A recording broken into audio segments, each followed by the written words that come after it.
সাহারি, ইফতার ও তারাবির সময় নিরবিচ্ছিন্ন বিদ্যুৎ রাখার নির্দেশ দিয়েছেন প্রধানমন্ত্রী তারেক রহমান। তার সভাপতিত্বে মন্ত্রিসভার প্রথম বৈঠক অনুষ্ঠিত হয়েছে। বৈঠকে তিনি এই নির্দেশনা দেন।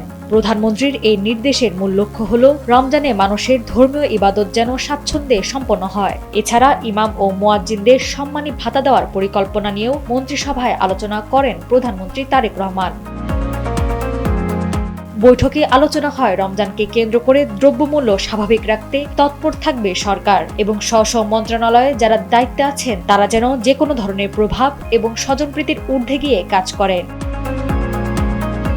বৈঠক শেষে শ্রম ও কর্মসংস্থান মন্ত্রণালয় এবং প্রবাসী কল্যাণ ও বৈদেশিক কর্মসংস্থান মন্ত্রণালয়ের প্রতিমন্ত্রী মোহাম্মদ নুরুল হক নূর এ কথা জানান।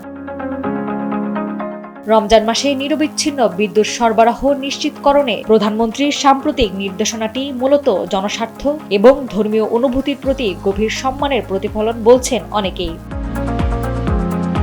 নাওয়ার সালসাবিল দুর্দানা, সময়ের আলো।